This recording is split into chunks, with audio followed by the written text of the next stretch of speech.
拾生活樂趣。重拾點點，陳美詩、李國能。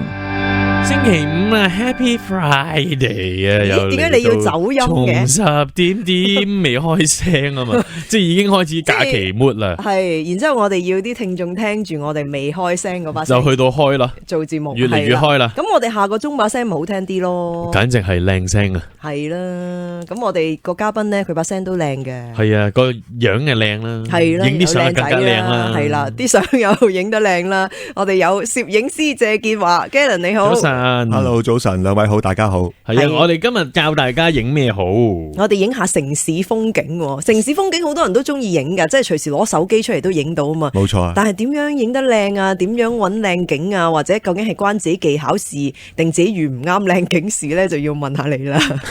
咁喺香港呢個城市裏邊咧，其實咧真係有好多風景嘅。咁我成日都係叫城市風景呢一樣嘢，或者我同人哋講嘅時候咧話，哇，行到出街啊，大把嘢俾你影，多到咧你都唔識點樣去揾啊，甚至可能咧多個頭咧你都唔知影乜好啊。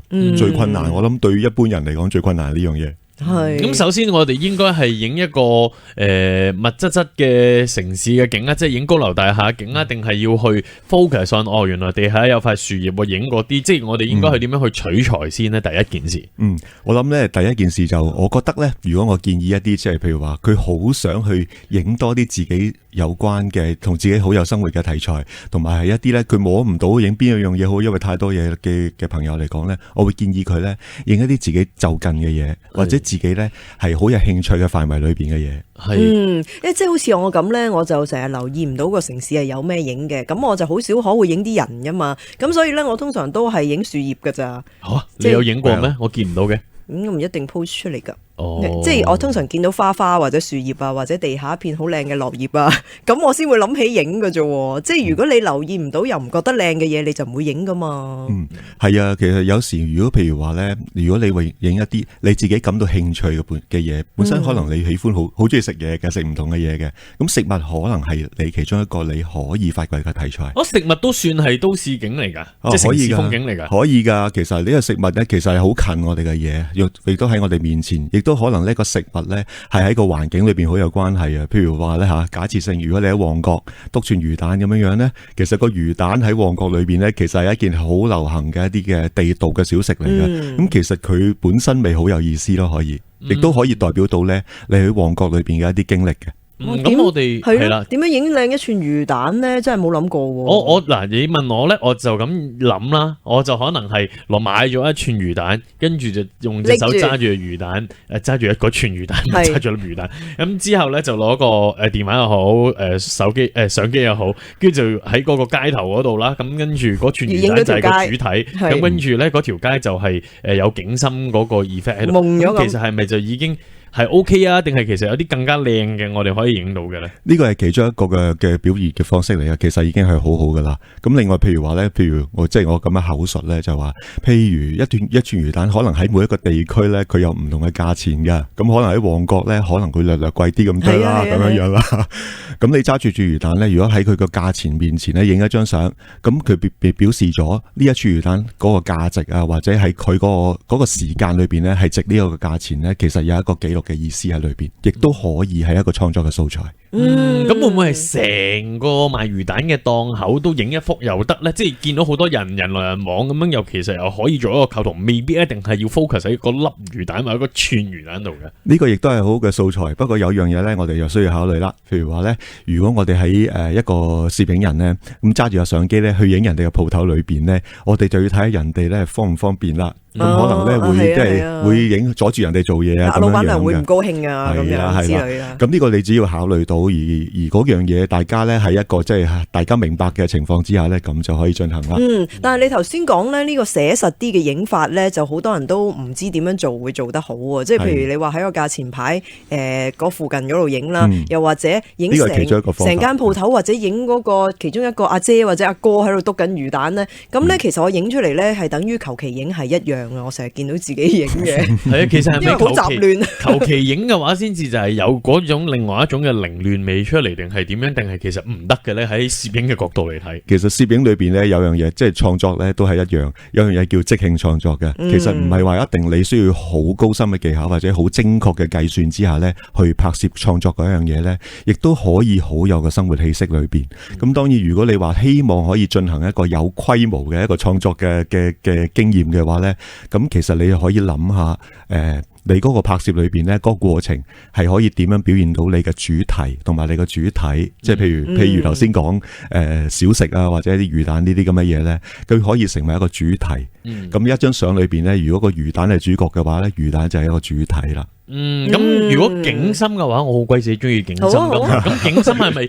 如果我哋影嗰個攤檔，咁價錢嗰度亦都唔能夠將佢歸納於係嗰個景深 blur 咗個咯，因為佢都係其中一個主體嚟噶嘛。有機會噶，因為譬如話個價錢牌咧，通常可能啦吓，佢會比較遠少少咧。咁你譬如咧，支魚蛋好近你噶嘛，即係佢係一個近景。咁個價錢牌可能遠少少嘅。咁你會唔會有可能咧，就係話個魚蛋又要清楚，個價錢牌又要清楚咧？咁呢個咧可以用景深嘅方式，可以令到佢比較清楚，即係用一啲比較廣角嘅鏡頭，或者咧我哋將個主體同埋嗰個，即係將個魚蛋同埋個價錢牌個距離拉近啲咁得，或者我哋將個光圈咧收細少少，咁就可以令到個景深咧加闊啲咁得，令到前後景都盡量可以貼近清晰。咁但係有時唔一定話要好清晰噶嘛，咁可能個魚蛋清楚，但係個價錢牌有少少模糊，少少模糊，但係都睇到。等你估下個價錢係點咧？其實亦都係一個表現嘅手法嚟嘅。即係話我哋而家咧喺呢一節裏邊講影魚蛋咧，都有好多種唔同嘅技巧啦，同埋唔同嘅構圖已經可以諗到啦。咁啊，分別就係有齋影魚蛋嗰條街景咧就係 blur 咗嘅。第二款咧就係 focus 咗喺啲魚蛋同個價錢嗰度，咁咧盡量咧就係令到個魚蛋同埋個價錢咧都係清晰嘅。又或者你中意嘅話咧，可以同個鋪頭溝通下啊，可唔可以影埋啲姐姐好忙碌咁樣篤緊魚蛋咧？有一個唔同嘅構圖，即係話原來影一個咁簡單嘅食物都有好多唔同種方法噃。係啊，下次真係要喺魚蛋嘅鋪頭度留耐啲先得啦。我驚你留耐啲，你就篤多幾圈。去譚小環個鋪頭，咁咪老闆娘咪俾影咯。哦，係，你都要撞到譚小環至得㗎。係，佢好似好勤力㗎，成日都翻工㗎。好啦，我哋而家聽首歌，轉頭翻嚟繼續同嘉玲傾偈啦。呢首係堅尼地啊，有陳思欣。事業樹我控制不到，沒辦法建議社會新出路，從來沒特別煩惱，唯獨對我愛人怎麼愛慕，大道理對我太深奧，但願看每個菜譜都識做，人類在地邊投訴，期望現在二人抱着升起千尺高，讓我愛你愛到不實際，別理日後地上經濟體這問題，讓我愛你成為我崗位，沒有衝動爬階梯，在二人空間裏被曬。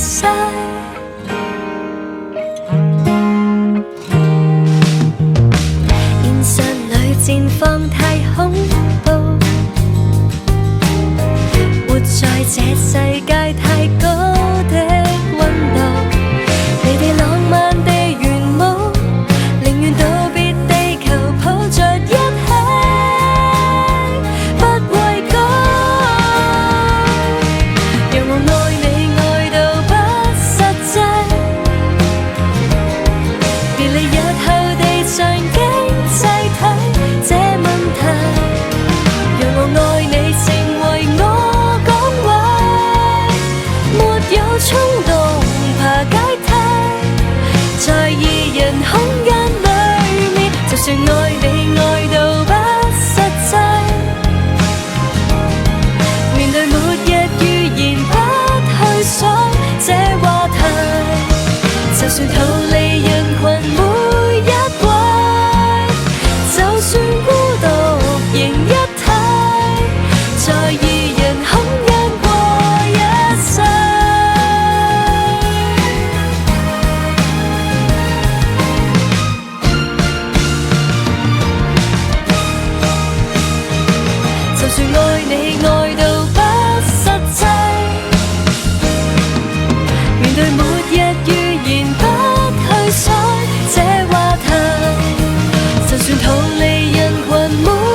10點，陳美斯、李國能。繼續咧有攝影師啊 Galen 喺度咧教我哋影下啲城市嘅風景啦。咁其實城市上邊有好多嘢發生噶嘛，即係喺一條街度。咁究竟點樣揾啲唔同嘅題材啊，或者角度咧？尤其是頭先 Galen 提到嘅寫實啲嘅影法咧，亦真係要練習下先得噶。其實我都想阿 Galen 咧可以補充咗先噶。聽到你見到你想講嘢，好啊 Galen 先啦。係有啲嘢都可以補充一下頭先所講嘅。我曾經都試過咧食一啲小食咧，跟住咧我真係有架相機喺手，跟住我同嗰度嘅工作嘅姐姐咧講話，我可唔可以同你影2張相咧？佢好樂意俾我影添啊！佢一路去做嗰啲做一啲薄餅嘅，佢一路整啲薄餅，一路咧即係俾我影嗰個過程嘅，咁係影得好開心，佢亦都非常之開心。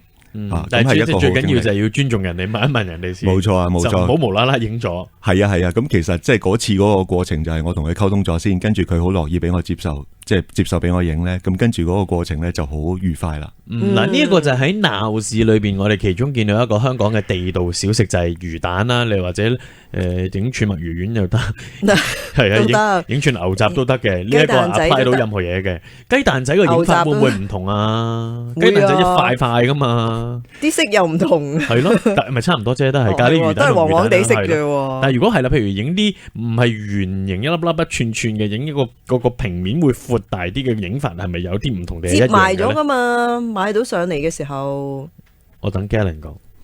咁睇下你食邊一隻味道嘅雞蛋仔咯。原味嘅雞蛋仔就微黃色啦吓，淡淡地，有啲朱古力雞蛋仔係深色啲。咁當然佢如果唔同嘅顏色咧，等於我哋人有唔同嘅膚色一樣咧，就要結合翻個現場嘅光線，令到佢嗰啲質感啊，或者係啲陰影啊、線條呢啲咧，可以清楚少少咁樣影出嚟。咁但係一件食物咧，其實好得意噶嘛，一件食物其實係死嘅。但係點樣可以令到佢活生生咧？即係會喐係咪？令到活生生咁令到即係好似上次我哋所講就係話一個三文治，如果我哋咬一啖嘅話咧，就會令到佢形象會改變咗，會好得意，會有咗人嘅關係喺裏邊咧。咁又另外一件事啦，個食物就變到活生生啦。但係原來攞住個食物都會研究陰影噶。咁雞蛋仔都幾多陰影㗎喎。冇錯啊！如果食物嚟講咧，其實我會比較留意多啲，就係話佢嘅顏色同埋佢嘅輪廓，同埋佢所謂叫質感即係可能睇到個蛋糕咧，可能覺得個蛋糕軟好鬆軟啊，係一種質感嚟嘅。或者個顏色咧，佢好 colourful，又有個士多啤梨，又有朱古力咧，有好多顏色嘅結合，咁同埋個線條會好靚嘅。咁其實我哋每一樣嘢都可以留意顏色。同埋佢嘅線條同埋佢嘅質感。咁其實影呢類型嘅食物呢個光線係咪一定要好足夠先至可以做到嗰個層次感好分明嗰個線條？其實就所有光線呢，譬如話即係除非係真係黑咪掹嘅啫，如果唔係呢，正常有一啲光線，甚至可能係一啲蠟燭嘅光線呢，對個食物本身呢，雖然呢個受光面呢會有好大嘅分別，但係其實都能夠把握到佢嘅氣氛嘅話，一樣可以影得好好嘅。咁譬如話好似影一啲有啲餐廳，可能佢係喺即係專係食燭光晚餐嘅，咁喺個燭光之下呢，我哋唔需要一定要用個閃光燈咧去影嗰個台面嗰啲食物嘅，可以用翻自然嘅光線去影翻佢呢。雖然會比較暗少少，同埋會有啲橙色嘅暖調子出現咗，但係其實呢，對個食物嚟講呢，嗰個現場嘅氣氛呢係可以表現得好好嘅。咁但係如果你啱啱講呢個 case 啊，就係當我哋係一個環境比較昏暗啲、好有情調嘅地方去影，靠一啲好可能係射燈啦，而家好難有燭光噶咯。係啊，不過射燈都幾容易揾嘅，咁有個角度好難去揾到嗰個focus 咧，即係你揀 focus 咪好難咯。即係你有時如果攞得光得滯嘅話咧，就會爆光噶嘛。咁如果你可能攞得暗得滯嘅時候咧，就會見到我嗰塊扒完全唔知咩嚟，一劈嘢咁樣嘅啫。呢個會唔會係一個難度嚟噶？會少少噶。咁如果你適當地咧，譬如話咧，如果燭光咧一啲蠟燭喺台面嘅話，就好少少，因為你可以喐佢噶嘛，你可以移動佢，擺近個牛扒，咁咪可以好少少。咁如果譬如話真係射燈，你唔可能擒上去擰佢噶嘛。咁咧，咁啊需要咧，如果你真係希望嗰個牛扒本身咧，真係個受光面會清楚啲咧，咁你就移動佢少少，喺一啲比較上喺個光線高少少嘅嗰個圓形嗰個範圍裏邊咧，喺嗰度布局，咁可以有啲幫助嘅。咁如果你譬如話真係坐近窗口，仲埋係日頭嘅話咧，就更加好啦。有天然嘅光線咧，咁就一定夠光啦。咁但係個陰影點捕捉咧？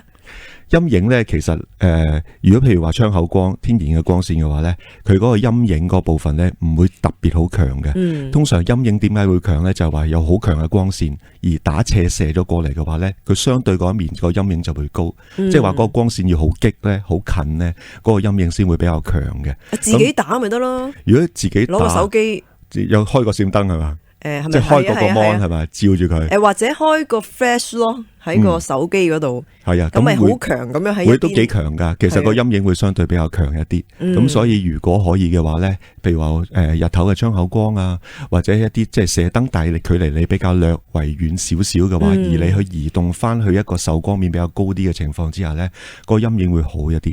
嗱呢個就係我哋講緊影牛扒啦。咁我亦都想問下 Galen， 影牛扒我哋應該係凌空影落去成隻碟咁樣影啦，45度咁樣炒埋去啦，即係可以見到側邊有少少環境嘅背景啦，定係其實平放喺台面咁樣90度直炒埋去咧？其實咩角度都得噶。頭先你所謂叫凌空咁。即係倒吊影落去咧，我哋叫 overview 啊，即係由鳥瞰嘅角度去影落去嗰個牛扒嗰度。其實好多時咧，你影一個最全面嘅一個台面咧，就係用呢個方法嘅。雖然呢個方法有一個問題，就係話咧，嗰個牛扒或者嗰個台面裏邊嘅餸菜咧，會變咗做好似好平面嘅感覺。咁但係咧，就咁樣嘅構圖裏邊咧，你就能夠最全面去睇到成個台面應該有嘅嘢啦。咁45度嘅話就會有陳美斯頭先所講嘅，哇，差啲噏咗程海人。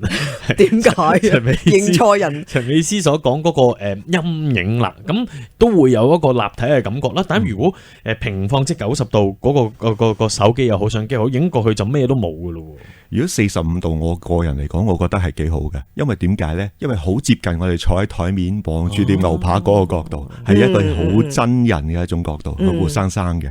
咁呢個角度可能咧，如果你真係坐喺嗰度同個射燈或者同個窗口成為咗一個角度嘅話咧，嗰碟餸可能會有啲比較陰影嘅嘢。但係其實我嘅角度就係話咧，如果陰影你能夠利用得好咧，其實嗰個陰影都係嗰個畫面裏邊其中一個好可行嘅元素。因為有陰影嘅話咧，會令到嗰個subject 本身咧有立體感。咁如果平放即係90度咧，係咪咩都你想影對面嗰個人咪平放咯？嗱，我曾經試過咧食過一樣嘢好高嘅，即係唔知跌到好高咁嘅，類似啲甜品啊、沙律咁上下咧。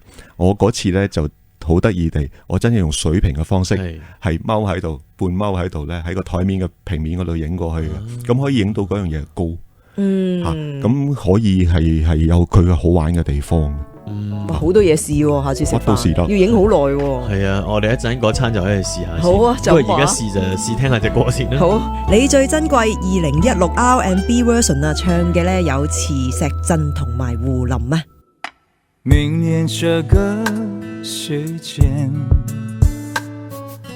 也在這個地點，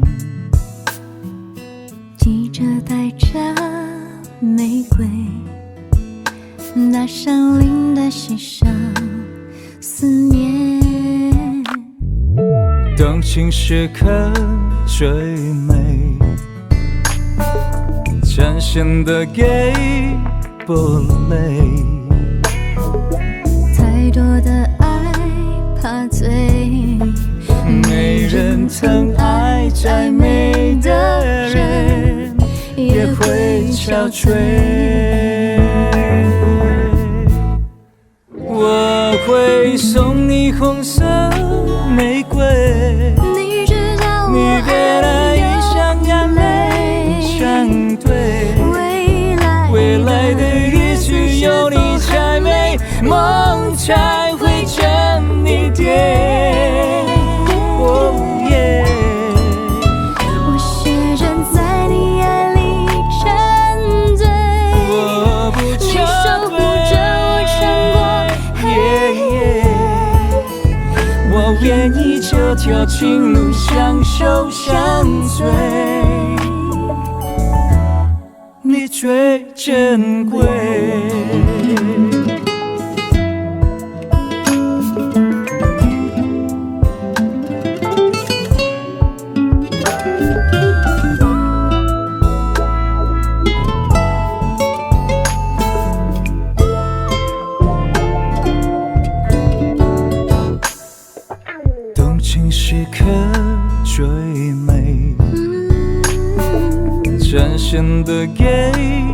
不累。太多的爱怕醉，没人疼爱，再美的人也会憔悴。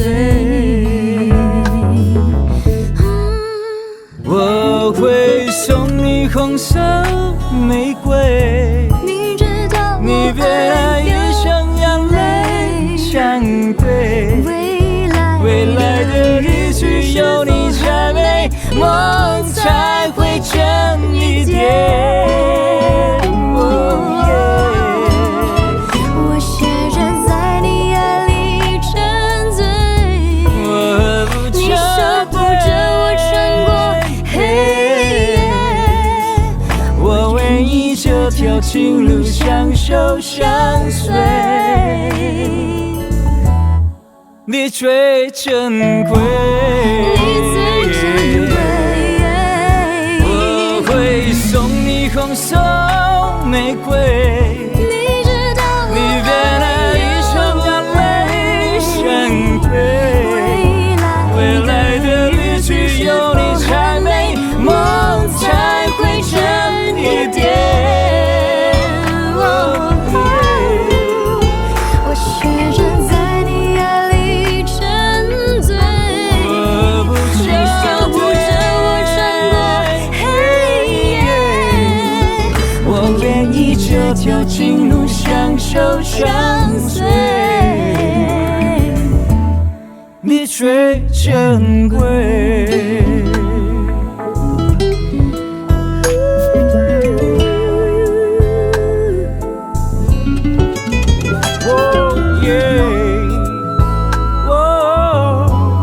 你最珍贵。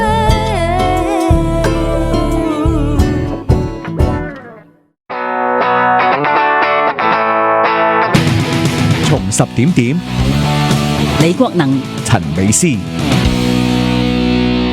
即係咧，我哋用咗2節嘅時間咧去講嘅嘢食咧，其實可唔可以唔好再講落去啦？係啦，咁啊，真係好肚餓喺城市入邊有好多嘢。喂，陣間我哋陣間去飲茶喎，使唔使問下蝦餃燒賣點影咧？但係過多1個鐘先有得飲茶。係啊，喂，咁我哋不如影下啲動態啲嘅嘢咧。咁我想問下 Galen 咧，我成日都見到啲貓咧，我都會影佢哋嘅，但係咧要好低影先至靚㗎喎，即係要同佢一樣高度咧。咁我就踎喺地下，再擺個相機或者手機喺地下嗰度影，咁就會好少少咁，好難影㗎。同埋其實，其實我建議影相咧都係食飽飽先去影相，咁所以頭先我哋講完食物之後咧，即係食填飽咗個肚咧，跟住影貓貓就唔會踎低起身見頭暈啦。冇錯，而家啱晒啦，我哋體力十足咁去影隻貓貓。影隻貓貓咧，其實因為貓貓喐得好快嘅，係啊。其實咧，我會建議就係話咧，你喺一個比較上光線環境比較理想嘅情況之下咧，會比較好一啲。同埋佢嘅速度咁快咧，如果你用相機，而家相機可以校做快門先決咧，決定咗個快門速度先咧，會比較好一啲。咁個快門如果係個光線夠，個快門可以調得快少少嘅話咧，咁隻貓可以清楚嗰個範圍就會比較有掌握一啲啦。咁我哋應該去捕捉佢乜嘢神態先至係為之初入門嘅理想嘅影相啊！你問我呢個咁中意貓嘅人咧，我覺得貓乜嘢神態都係好 cute 好好玩嘅，好得意嘅。咁應該影佢動態定影佢靜態咧？我覺得靜態易影啲。係啦，動態應該影到一撇毛咁樣飛嚟飛去。佢好懶咁樣攤喺個地度嗰啲，成日都會見到噶嘛。但係又唔可以近佢就會走咗喎。一隻貓㗎，即係我自己嗰隻貓咧，佢好中意我用單反去影佢嘅。佢聽到叱咤一聲就望住我嘅，就好開心啦。係就好定嘅。定咁啊！但係我用第二啲相機，佢又唔係好中意另外一面咁樣樣。如果你撞上隻咁嘅貓咁啊，你係幾好彩嘅。係啊，但係如果我諗一般嘅貓，譬如話咧，佢對鏡頭係幾敏感嘅，我覺得。咁即係當然，我唔建議你用閃光燈閃佢啦。係咯，佢會反光噶嘛，就係。會㗎。所以咧，你抱佢係一個比較光線範圍比較好一啲嘅情況之下影佢咧，再調快少少個快門咧，影多幾張啦。因為隻貓，我覺得佢就算佢個身唔喐咧，可能佢表情多，一陣間可能擘大口啊、眨下眼啊、喐下隻耳仔啊咁樣咧，咁會已經有機會咧，就係話有啲鬆少少嘅現象嘅。咁所以個快門調快少少，光個現場光高少少咧，會比較有利一啲。呢個就係影貓啦。咁如果影狗仔咧，係咪一樣咧？狗仔都好犀利喐噶。佢都係佢喐得都仲勁啊！佢冇咁懶嘅，因為佢撲埋嚟你度咯，可能佢係咁你亦都係一樣。咁咪大頭狗角度咯，就係得有機會咯，佢撲埋你有機會咯。咁當然你狗咧有個好大嘅特性就係話咧，你同佢 friend 咗先，你同佢即係溝通一下先。摸下佢，同佢按摩下，咁佢就中意你噶啦。佢中意你咧就好辦事少少啦。咁佢起碼佢影嘅時候咧，佢會冇咁有戒心。因為其實狗仔對相機或者對陌生人都有啲戒心嘅。咁我亦都好建議咧，如果你想影得佢比較清楚，同埋影得佢開心咧，咁個光線環境咧係比較光啲咧，會好一啲。個快門調快啲咁多啦，咁會對個影相個清楚程度咧有把握啲。呢個亦都係唔能夠用閃光燈嘅，係咪啊？佢都係會反光噶嘛，就係。其實我如果你譬如話真係影一個近鏡嘅話咧，我覺得就盡量就唔好用閃光燈啦，因為佢會即係幾辛苦噶。其實你即係如果一個人嚟講咧，你影得近佢開閃光燈都閃得幾辛苦。咁如果你離開少少咧都冇問題嘅。咁如果太近就唔係咁好啦。我記得咧，我就試過喺咧台北嘅街頭嗰度影啲狗仔啊，咁咧影得差嘅比率都好高下噶，因為佢跟住個主人行緊，又或者佢喺個鋪頭嗰度行嚟行去啊嘛，咁咧你就夾硬要影佢啦，跟住影到隔離啲人啲腳啦，或者影到啲產品咧唔靚啦，咁咧就會覺得好難構圖嘅喎，因為你又要顧住佢有冇個靚樣啊嘛，咁仲要睇埋隔離咗又會影到啲咩落去喎。係㗎，其實你影一隻狗仔，我覺得。影一隻狗仔又好，貓仔又好，或者啲寵物都好咧。其實好多時咧，影相嗰個人啊嚇，即係你本住一個愛心啊，一個愛心，同埋一個好即興嘅。因為影狗仔又好，貓仔又好咧，即係佢哋唔會有耐性企喺度等你。咁你就即係盡可能要快少少搞掂佢。就唔好咧拖到慢咧，佢就一定係行開咗噶。咁咪好考個構圖咯，會㗎。有時咧，我記得我影自己隻貓仔嗰陣咧，必要時咧都係要攞少少一啲食物嘅嘢引佢，等佢集中少少，企死一點咧，咁會好一啲。咁即係話，其實影動物係一個幾難度高嘅攝影技巧嚟嘅。要掌握咗個反應，攝影人咧一路揸住架相機嘅時候咧，係要好留意到隻貓嗰個動態，同埋嗰一刻裏邊咧，佢要做嘅嘢，同埋佢想影到隻貓嘅邊一個面目啦。係啊，影動物真係好難嘅。我成日都想影雀仔咧，即係有啲好特別、好靚嘅，即係圖案嘅雀仔啦。佢可能喺個地下度行緊咧，咁我就覺得哇正啊！呢隻雀仔未見過，影親咧佢都係行咗啦，或者擰歪面啦，或者飛緊走咁樣啊。會㗎，尤其是佢飛緊準備起飛個動作快得好緊要啊，所以你咧一定要光線夠，同埋咧快門要非常快。所以影雀仔其實個失敗率好高嘅。咁可能影好多張，你先有一張比較上滿意都唔出奇嘅。咁有冇啲影動物嘅成功率比較高嘅可以介紹下嘅？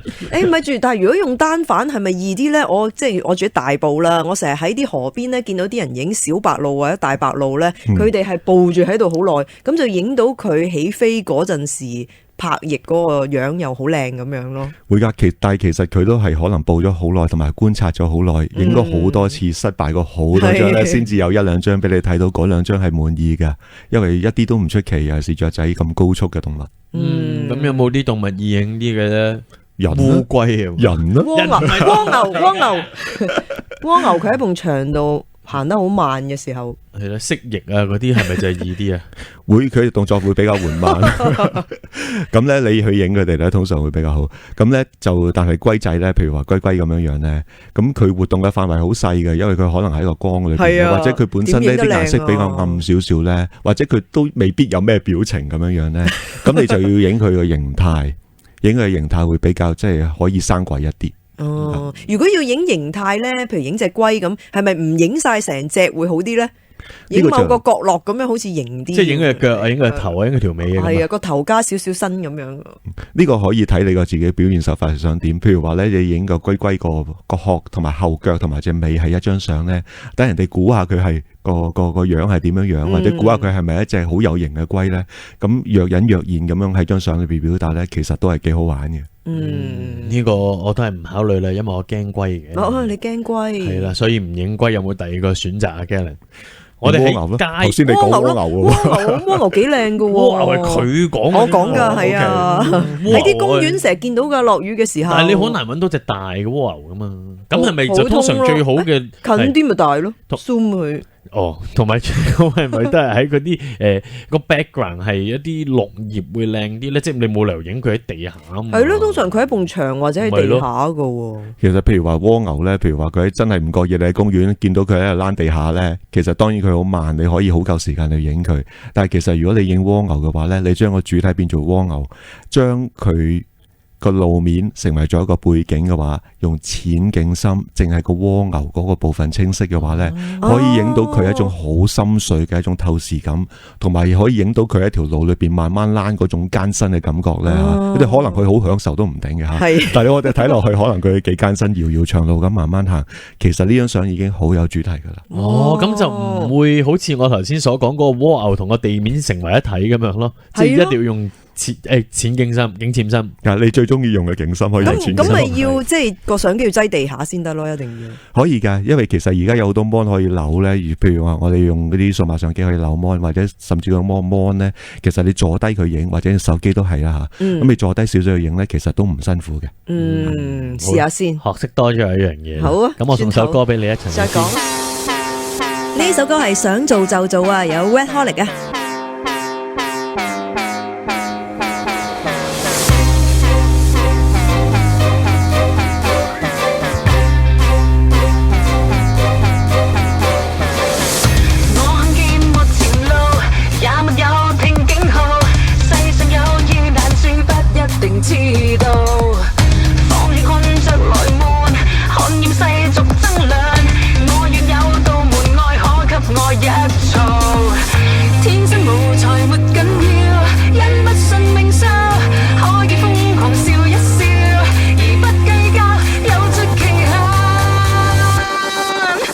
我要想做就做，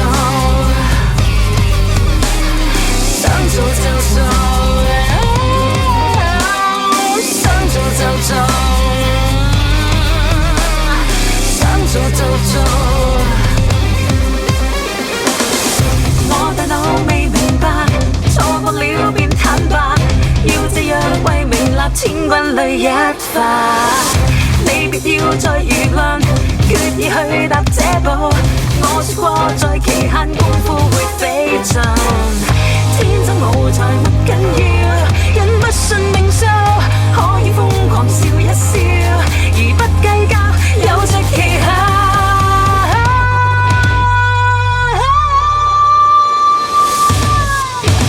我要想做就做，我要怎樣都好，一轉身再幾個招數走出我的路，想做就做，剎那間電光飛舞，不對的我都做得到，真正的最高最高，誰人可以做？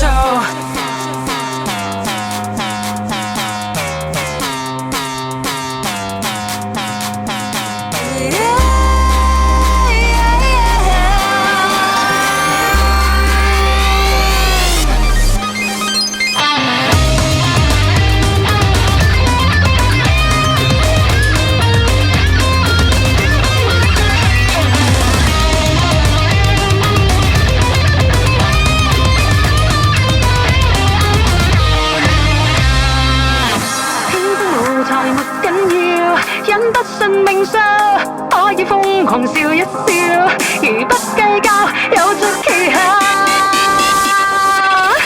我要想做就做，我要怎樣都好，一轉身再幾個招數走出我的路，想做就做，剎那間電光飛舞，不對的我都做得到，真正的最高。我要想做就做，我要怎樣都好，一轉身再幾個招數走出我的路，想做就做，剎那間電光飛舞，不對的我都做得到，真正的最高會無人代替到。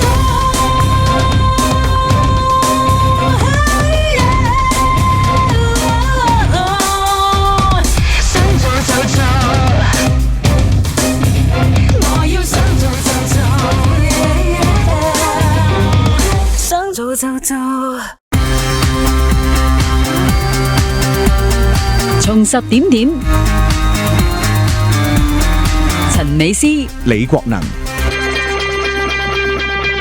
連蝸牛我哋都影埋啦，呢一節影咩好咧？李國能，影你啊，你可以慢過蝸牛嘅。你唔喐咁樣咪易啲影。我好快噶。係咩？係啊，即係快到雀仔咁樣啊。係啊。哎呀，咁要捕捉你嘅動態就要捕好耐先啦。係啊，即係要停喺你隔籬好耐。你要嘗試下啦。好啊好啊。你影到之後就擺上我哋從10點嘅 Facebook 度啦。好啊，即係影你嘅動態。係啦，即係我諗住拍翼走嘅時候。你拍翼好要，但係咧有阿 Galen 喺度咧，我哋喺城市度即係除咗影各種類型嘅動物或者昆蟲或者爬蟲之外咧，其實咧好多人都會影建築物噶嘛。咁即係城市嘅景咧，即係香港密密麻麻嘅建築物咧，有時都幾有 feel 噶。但係咧要影得靚咧，又唔係咁容易，要揀啲顏色係咪特別啲嘅建築物去影先至可以影得靚咧？咁既然我哋已經食飽飽啦，又可以影貓、影狗、影蝸牛咧，啲咁近嘅嘢噶啦嘛，係啦，攰攰地啦。咁跟住咧，我哋要做啲伸展嘅活動，就係咧，我哋咧要喐下啲筋骨，或者我哋臥高頭望下啲 building 咧，咁對個身體有啲幫助。咁先健康噶，係冇錯。咁香港一定係唔使講噶啦，絕對一定係石屎嘅森林嚟噶啦，好多樓噶啦，新舊啊、高矮啊，乜都有齊晒。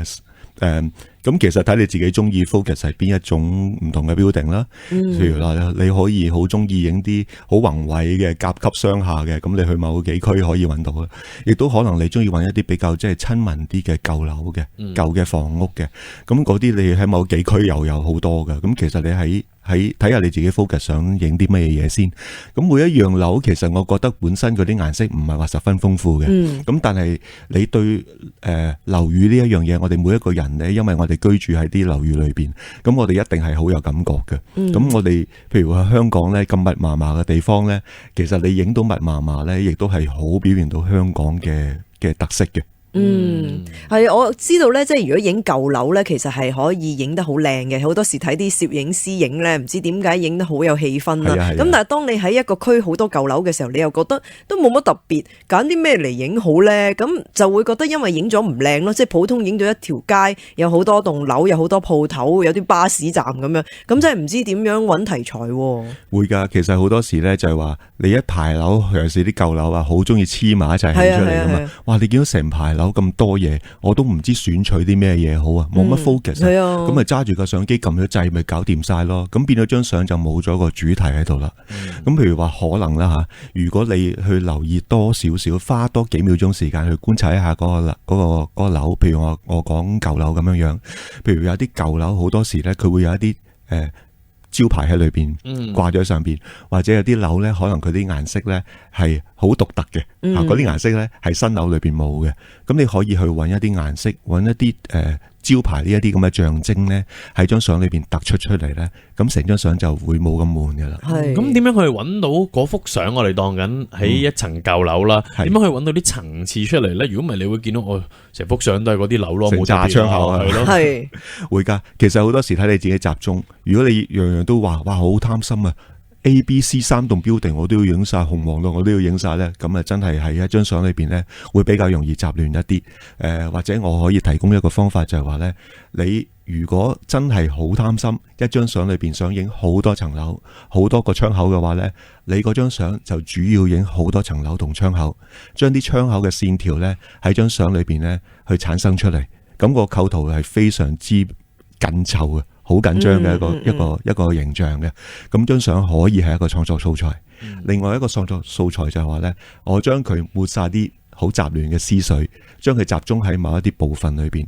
喺個窗口裏邊呢，我揾一啲我自己覺得好得意嘅排列嘅窗口，或者譬如話嗰個窗口裏邊可能黐住個招牌，有個招牌好得意，同個窗口結合埋一齊，嗰張相好得意，或者有其他嘅原因啦，或者可能個窗口有啲剝落啊咁樣樣啦，呢啲咁嘅嘢咧，令到佢將嗰個主題咧有一啲唔同嘅嘢，同埋一啲特徵嘅嘢喺度喺裏邊產生咧，咁嗰張相都可以好好睇。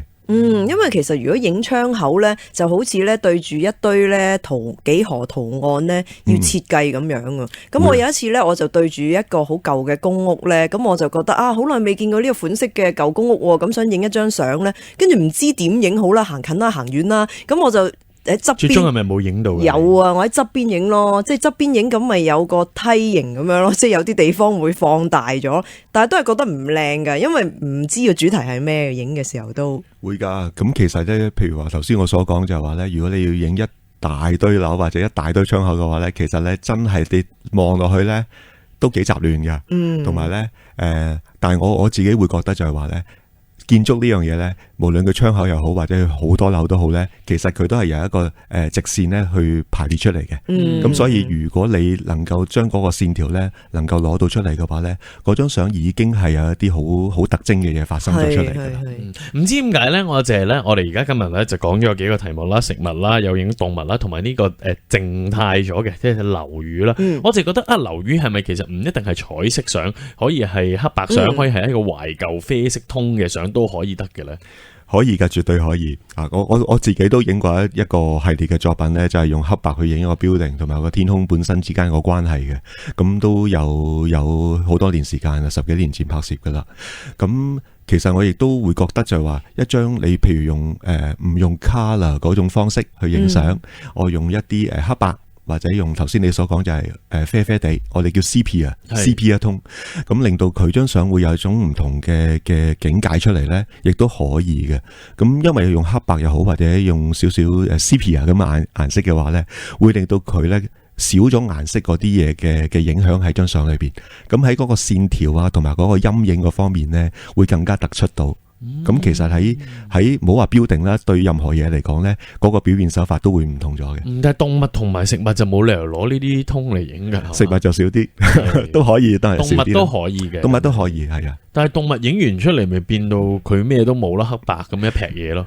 如果你影隻黑貓咁啊，真係幾黑噶。但係亦都唔係冇可能。咁有型喎，係啊黑貓吓。但係如果假設性，如果一隻黑貓又好咧，如果譬如一隻黑貓。佢安放咗喺一個白色嘅牆嗰度，你影一張黑白嘅話咧，其實咧嗰個形象可以好突出、好強烈都唔定嘅。咁所以咧，乜嘢都可以試下噶。其實好多嘢搞啊！而家出街好多嘢搞嘅。係啊，你要拎個相機先咯。係咯，我先用李國能嚟練習下先，跟住我再會出街揾啲蝸牛啊、雀仔再練習。咁希望你有機會可以捕捉到我準備大鵬展翅嗰個樣啦，好唔好啊？好啊，恭喜晒！今日我哋咧就喺講呢一個嘅城市攝影裏邊咧，就講住咁多先啦。仲有好多嘢，我哋一開始講嗰啲枯葉啊，嗰啲全部都係冇講到喎。留翻下次咧，再同 Galen 講。好，今日咧唔該晒 Galen，好多謝大家。我哋聽下張敬軒嘅《風起了》，轉頭翻嚟繼續重拾點點啊！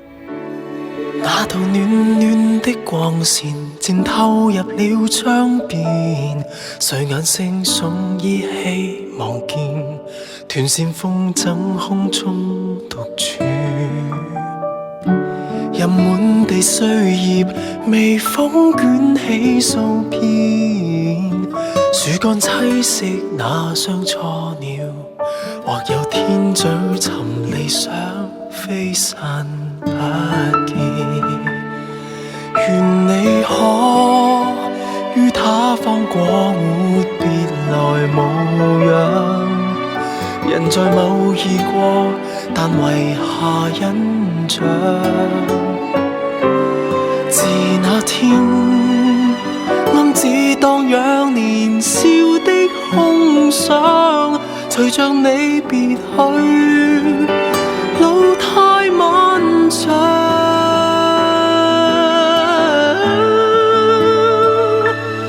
夢裏看風起了，靜聽候鳥歌謠，湖畔抱着你輕飄。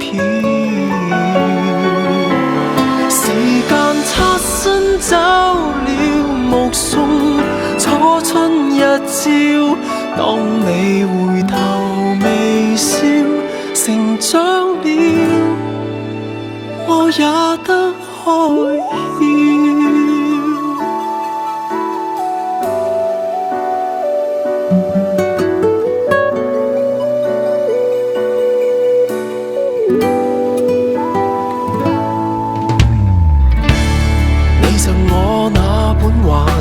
讓往事更深刻，我照相機一起自拍，便已捨身替青春定格。未兌現約定，回憶地已清澈，願這天光陰倒轉，遲鈍的我為你告白。